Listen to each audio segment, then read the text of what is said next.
La bataille d'Alger, c'est moi, général Massu, qui l'ai gagnée. Eh oui, j'ai autorisé la torture. Je vais vous expliquer pourquoi.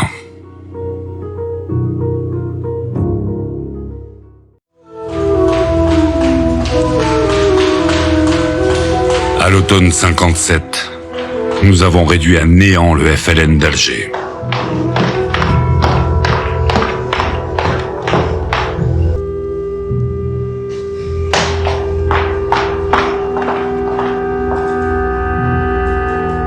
Zoradrif est sous les verrous. L'armée a gagné la bataille d'Alger.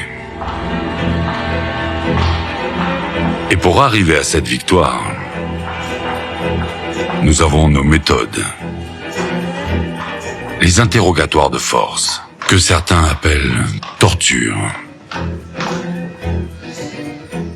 Mais revenons quelques mois en arrière, au début de cette bataille. Plus précisément, en janvier 1957, au moment où moi et mes hommes, nous arrivons à Alger.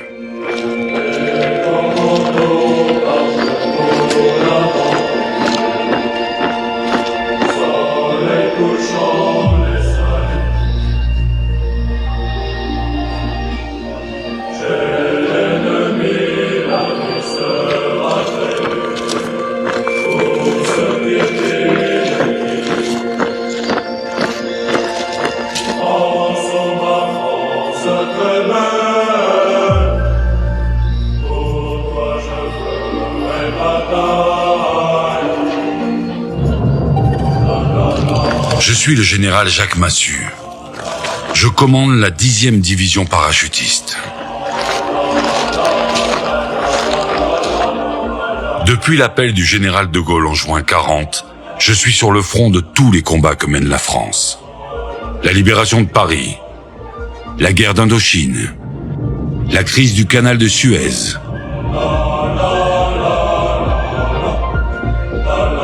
Et maintenant, Alger, où la violence aveugle du FLN fait vaciller le pouvoir politique.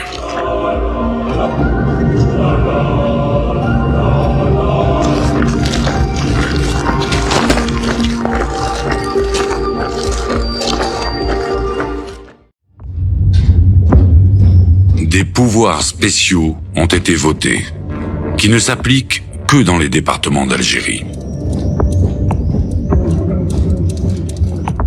Le gouverneur général d'Alger a désormais carte blanche pour lutter contre le FLN. L'exécutif, il est incarné à Alger par un homme qui est ministre, qui s'appelle Robert Lacoste, et qui est celui qui va donner le la de la politique algérienne pendant quelques temps.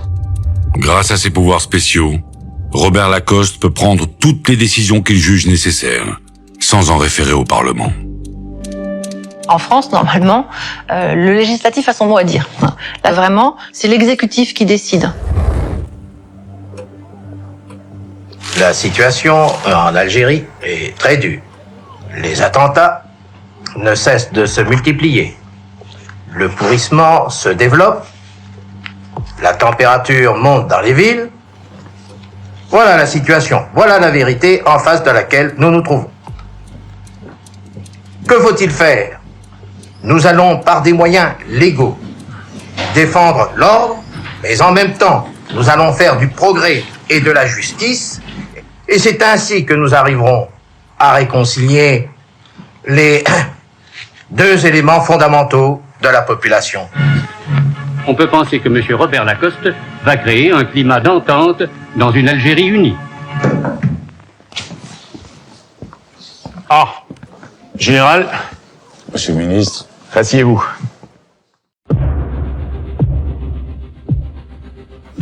Ma tâche est loin d'être simple. Massu, je pense que c'est le militaire parfait. C'était un dur, intransigeant, pour qui le devoir passait avant ses convictions personnelles. Face au FLN, la bataille peut commencer. Je décide de montrer les muscles. J'envoie mes paras quadriller les quartiers musulmans.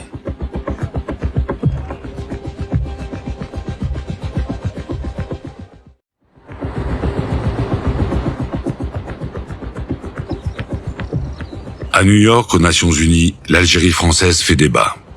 Car l'heure est à la décolonisation. Et de nombreux pays s'inquiètent de la gestion française de la crise algérienne. La France est montrée du doigt. C'est le moment que choisit le FLN pour une démonstration de force. Nos diplomates ont bien fait leur travail à New York. Il faut maintenant que je fasse le mien, à Alger. Car les attentats à la bombe continuent contre la population civile.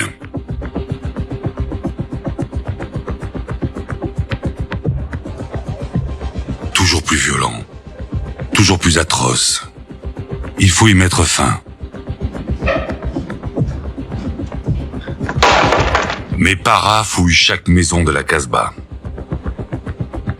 et commencent par débusquer les caches du FLN. Ils y trouvent des bombes, prêtes à l'emploi,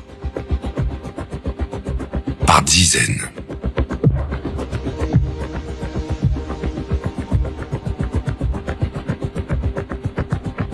Il fallait absolument les arrêter, ces attentats. C'était pas tolérable. La population d'Alger était arrivée à un niveau d'anxiété dont personne ne peut avoir une idée aujourd'hui. Je ne vois qu'une seule méthode pour enrayer la terreur du FLN. Nous faisons face au terrorisme, dans toute son horreur et sa lâcheté. À chaque arrestation, c'est une course de vitesse pour identifier les autres membres du réseau. L'urgence, c'est d'obtenir du renseignement opérationnel, dont dépend, je le rappelle, la vie des habitants de cette ville, délibérément ciblée par le FLN. En général, pour donner suite à vos ordres, nous allons renforcer les équipes de renseignement et nous allons multiplier par 30 les centres d'interrogatoire. Ces écorcheurs et ces tortionnaires ne méritent que notre dégoût. Et pour leur faire cracher le morceau, il va falloir que ça cogne un peu. Des douleurs physiques aux violences graduées permettent presque toujours d'aboutir à l'aveu. Ces interrogatoires seront certes un peu pénibles. Mais n'oubliez pas, notre seul but, je le rappelle, c'est de protéger des innocents. Et c'est la seule et unique voie pour faire reculer l'ennemi. Pour obtenir du renseignement, nous pratiquons l'interrogatoire de force. Le réseau clandestin du FLN est mis à nu. Leurs indices tombent.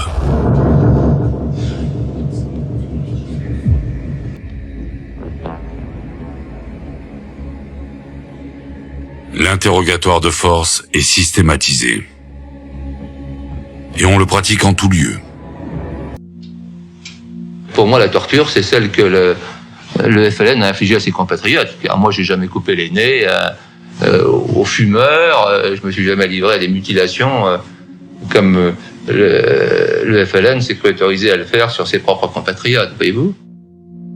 Le FLN, voyant que la population n'était pas encore bien déterminée à les suivre, commet des exactions auprès des populations. Les massacres perpétrés en Algérie, à Melouza, Beni Ilman, Casbah, ont soulevé d'indignation le monde civilisé. Dans les ruines des villages, les 300 cadavres trouvés atrocement mutilés ont suscité l'horreur d'un geste sauvage que rien ne saurait justifier. Ce massacre montre la peur, effectivement, du FLN de voir ces ruraux lui échapper. Il y a eu aussi un autre fait saillant dans la vallée de la Souma, Maloued Amizour, qui est beaucoup moins connu et qui ressemble à celui de Melouza. Il y a eu, selon les sources, entre 500 et 1000 personnes de massacrées par le FLN, qui trouvaient que les villageois ne montraient pas beaucoup d'enthousiasme par rapport à l'idée d'indépendance, etc. Après les massacres du FLN, beaucoup d'hommes sont allés rejoindre les rangs de l'armée française. Donc, en fonction de la source de la violence, les hommes d'un village ou d'une tribu pouvaient basculer d'un côté ou de l'autre. En apprenant cette nouvelle, au lendemain de la tuerie, 200 ouvriers musulmans de la région parisienne, originaires de Beni Ilman, se sont engagés dans l'armée française. Tous ces hommes ont perdu des parents au cours du massacre.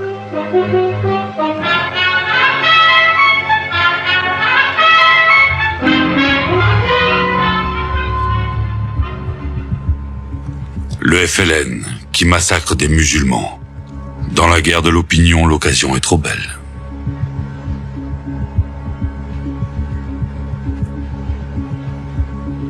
Le gouverneur Lacoste fait le déplacement en personne et convoque les journalistes. Il faut montrer que les musulmans ne sont pas tous derrière le FLN et que certains veulent se battre pour garder l'Algérie française. Tout ça gêne la stratégie du FLN. Mais à Alger, le FLN ne change pas de stratégie. Au contraire. Les attentats à la bombe contre les civils continuent. Plus aucun endroit n'est sûr.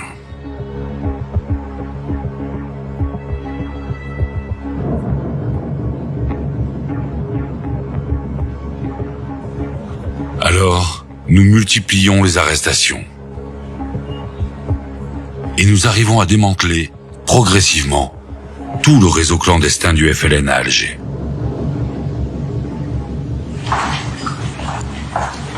Pour ça, nous torturons, même les petites mains du FLN.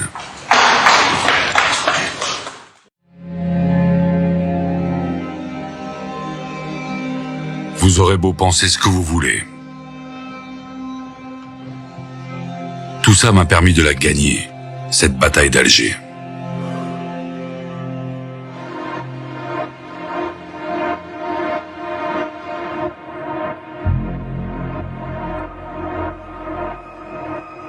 En septembre 57, nous arrêtons Yassef Saadi, le responsable du FLN d'Alger.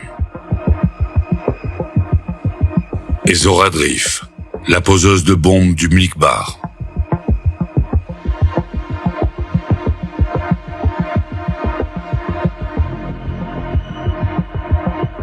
En octobre, Ali Lapointe est tué, dans l'explosion de sa cache, dans la Casbah.